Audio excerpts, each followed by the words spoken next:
Ciao, nel video di oggi ti mostrerò come creare schemi di taglio personalizzati su Mova VX500.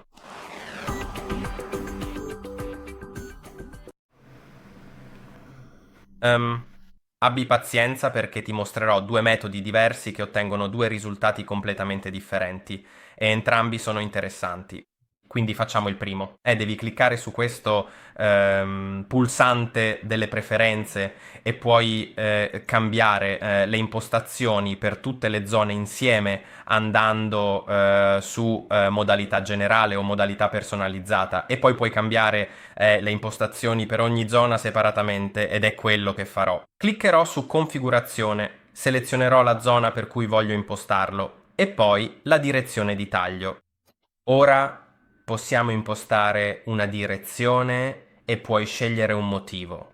Può essere a incrocio o a scacchiera.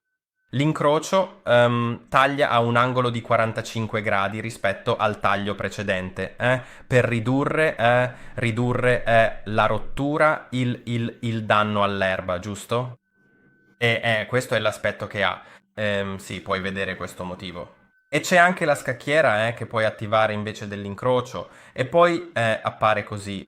Taglia a un angolo di 90 gradi per creare un motivo a griglia.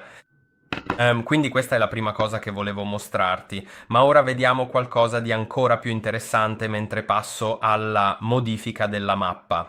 Nella pagina principale trova il pulsante modifica mappa per selezionare la mappa che vuoi modificare e ora puoi creare una forma sul prato per realizzare visivamente quella forma. Mm, Taglierà intorno alla forma e non all'interno della forma, quindi l'erba sarà più alta all'interno di quella forma e creerà tipo un motivo unico, uno stile unico per la tua erba.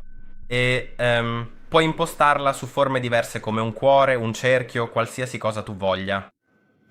Fondamentalmente cliccherò su modifica, ma non si sta caricando. Ti aggiorno tra un attimo. Ok, sono riuscito ad entrare nella modifica della mappa e ora puoi fare delle forme. E puoi selezionare una forma. Puoi vedere che ce ne sono molte diverse. C'è un cuore, come ho detto, una nuvola, una luna, una stella, qualsiasi altra cosa. Forse farò una carota. Perché no? Poi puoi ridimensionarla. Deve essere, penso, almeno tipo uno per un metro. E poi puoi posizionarla da qualche parte e sarà fatto. Quindi è così che si crea una forma. Poi salvi la mappa e il robot taglierà intorno alla forma, non sulla forma stessa. Quindi avrai quel motivo unico sulla tua mappa. Spero che questo video ti sia stato utile. Non dimenticare di mettere mi piace e iscriverti e ci vediamo al prossimo video.